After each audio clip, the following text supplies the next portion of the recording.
Amy, let me tell you about a magical place that is so exactly designed to be enclosed space, year-round fun for the whole family that I bet you already know what I'm going to say before I even say the name. Let's say it together on 3. 1, 2, 3.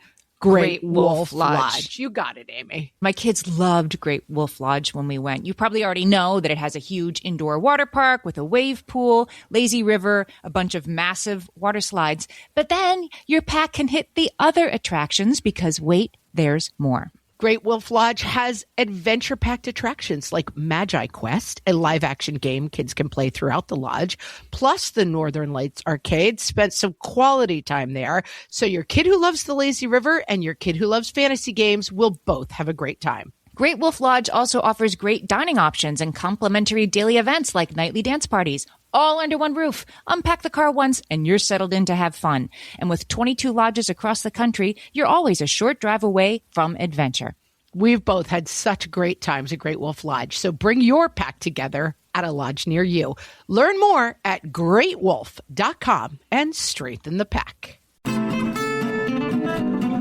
Welcome to Ask Amy from What Fresh Hell, laughing in the face of motherhood, solving your parenting dilemmas one question at a time. This week's question is from Corey. She asks, I'm wondering if you have some tips for helping my 4.5-year-old in transitioning between classrooms at school. She has regressed at home and at school recently. Tantrums, arguing with everything, crying at drop-off, pouting in class. She's never been easygoing. She's always had strong emotions. Her pediatrician is greenlighting an early evaluation for ADHD and anxiety, though she believes my daughter's in the range of normal and simply really strong-willed and emotional. Today, my daughter's teacher called me at work to ask me to calm my daughter down over the phone. She was sitting on the floor crying and refusing to participate. She's been going to daycare since she was 3 months old, and this is the first time I've ever had to do that. And the thing is, she was actually going through a blissful period before this. Mature, helpful, listening, not arguing with every little thing. And then this transition happens, and it's like she regressed back to 3. In the before times, I believe she would have been excited about moving to the older class, and they usually do a more progressive type thing, but because of COVID, the classes are kept in hermetically sealed bubbles, so there's no touch points to make the transition smoother, just a rip of the Band-Aid. Is there any advice on helping her get excited about school again and maybe dealing with the loss of the relationship with her old teacher and maybe reversing this regression and getting back to the 4-year-old I had 2 months ago? Thanks, Corey. Corey, you're right. It's a regression. And the most important first step, I think, is that we understand that there's an iceberg here, right? There's what we're seeing above the surface, which is the challenging behavior. And there's what's going on underneath, which is a lot bigger. And that's what we need to get curious about. That you're aware of that already makes this, so much better. I'm glad you're getting an evaluation, and I think you should really trust your gut here, speaking from experience. There's nothing I think you should be alarmed about.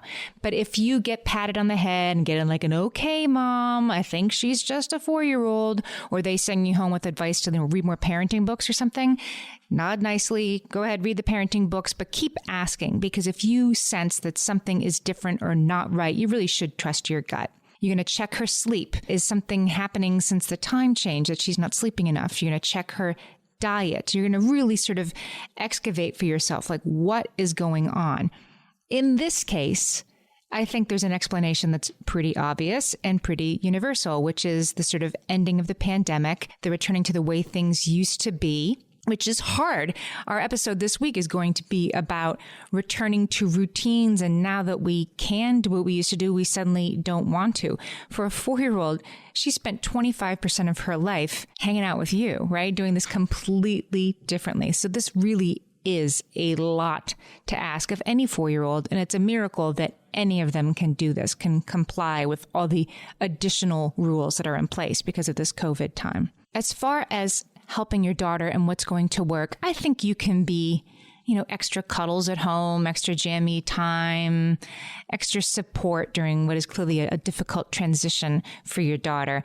And I think the teacher is going to be a great resource here. If the teacher is calling you at work, it's clearly something your kid is having a hard time dealing with, and the teacher to some extent as well. So she's going to be a willing participant if you show up with anything besides, hey, can you do a better job here? So your kid's teacher has probably already thought of all these things, but make sure that your kid is maybe getting extra chances to be the line leader, the light flicker, the class shusher, the one who plays a gong when it's time to line up for music. Make sure that your daughter is getting the chance, and maybe a little bit of an extra chance, to indicate with the teacher when the time has come for transition. Can you give her some of these duties at home? Make her the dinner time announcer. The bedtime. Can she be telling you and your co-parent, if you have one, that it's, brush your teeth time and timing them, that kind of thing. Make her in charge. And if the other person can play act a little bit of frustration with that, that's okay too, right? Let her see that. It will probably help her work some of this out. You can also make sure, this is a little bit trickier, but make sure the routine at school is predictable. Are they, doing story time on the rug and then putting on their coats to go outside every day? Or is that just Mondays and Thursdays, and on Tuesdays there's a push in for music, and then on Wednesdays there's extra art time? If the routine is overly complicated and different from day to day, that it would be hard for a 4-year-old to do. And some slight simplification of that might benefit more than just your daughter. Hopefully there's a chart on the wall. This is such basic stuff for early education. So your teacher knows all this stuff. So you don't want to be like, hey, do you know that kids have a hard time with transitions? Your kid's teacher is aware of that already, but there is a way to sort of, hey, how can we lean in? I know this is a developmental thing. Because guess what? This is a developmental thing. Some kids have a hard time with transitions. I had a kid who had a hard time with transitions. It is something that happens. And in this case, keep looking for the answer. But I hope in this case for you that it's just this simple explanation of COVID changed everything. And now as we go back to life, some of us are going to have an easier time with that than others. And if your daughter needs a little more time and a little more support, I think that she's going to get there because you have this, loving awareness of what's really going on beneath the surface. And one last suggestion for you.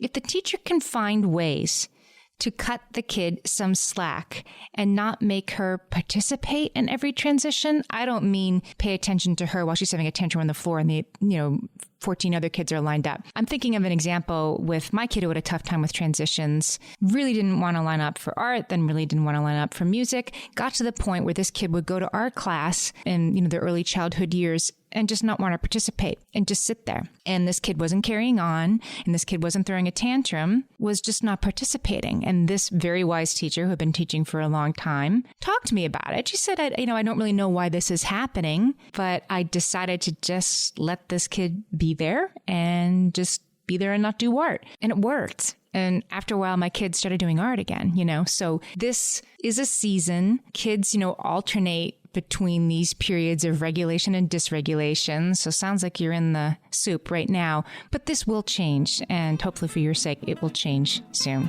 Send us your parenting questions and we might answer yours next. Email us questions@whatfreshhellpodcast.com. Thanks for listening.